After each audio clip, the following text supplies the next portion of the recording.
I'd like to congratulate you on assuming the chairmanship of the AAMVA Board of Directors. It is a truly incredible experience, and you are very deserving of the position, and I am honored to pass the torch to you. Thank you very much, Stacey. That's incredible coming from you. You've done such a fantastic job this year. You've set the bar pretty high, so I'm a little bit nervous coming into this. All bars except the joke bar. The joke bar is still down here. You got a lot of room for opportunity. Yes, your jokes are legendary. When you came in as chair, what was one of the things that kind of surprised you that you weren't necessarily prepared for? That there's truly not a continuity book for the chair. I mean, it seems like there were opportunities where, things that I probably should have known from my years on the board that seem very natural in terms of the business that we do. But when it came down to it, it's like, where do I find a copy of this contract? Or where do I find this? You don't have a manual. And I think that was one of the things that I thought, I need to leave some notes for Jen. This is who you go ask. This is what you want to do.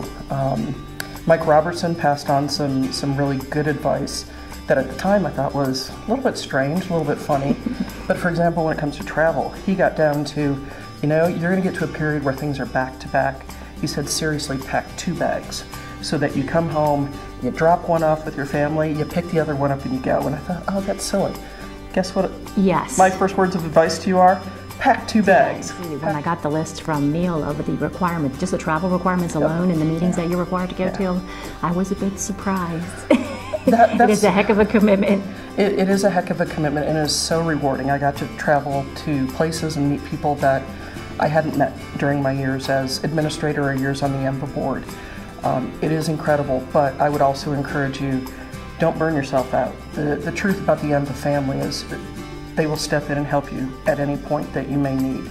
There were a couple of trips that simply because of commitments or because of some situations at home I couldn't make. Neil stepped in, and honestly I would say if something like that happens, don't feel bad, because truth of the matter is that things continue without us. It's a little bit sad to think about that, but that is the truth. But the great thing is that whatever you need, whether it be your AAMVA colleagues or the AAMVA team at the office, they're there and they're ready to support you 1,000%. Great, that's good to hear. That's definitely good to hear.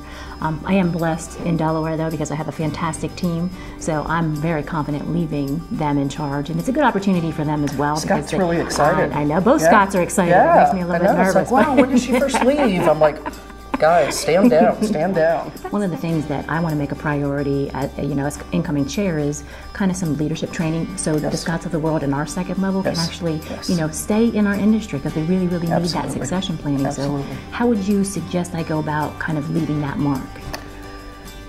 I think sit down and talk to the executive team within AAMVA.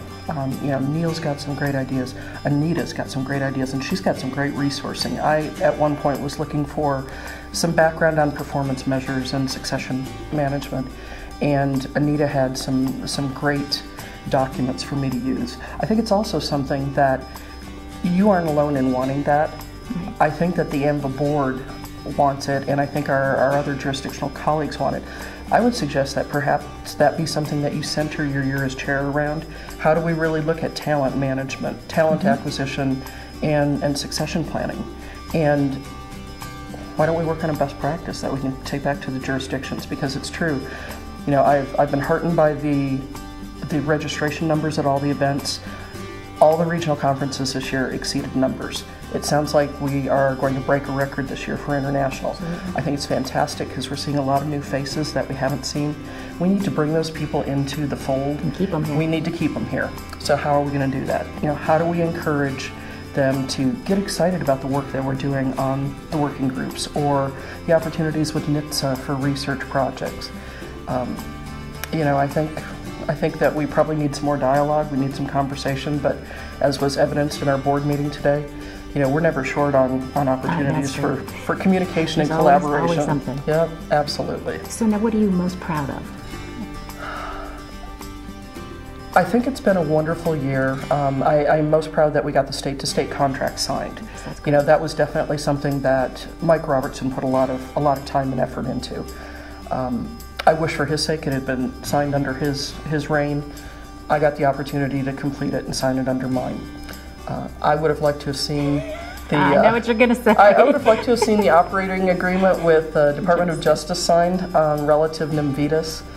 But again, we put quite a bit of work into that. I hope that that is concluded under your term. In terms of opportunities, you know, again, I hope I came across as being personable and approachable, and I hope everybody had some fun. We got a lot of good work done, but I hope we found some time for some collegiality and some camaraderie too. Absolutely, you've done a fantastic job this year. And your stamina has been impressive. What do you mean? And I'm really, like I said, you really set the bar very, very high, and we've got a great board, and look forward to, you know, keeping you as immediate past chair to keep it straight. I appreciate that. I intend to, you know, fill that obligation. You know, I don't want to put you in the position where, let's see, my immediate past chair retired, the immediate chair before him retired. We couldn't go that far back, so you know I'm here for you. I need you, sister. I'm here for you. I'm here for you.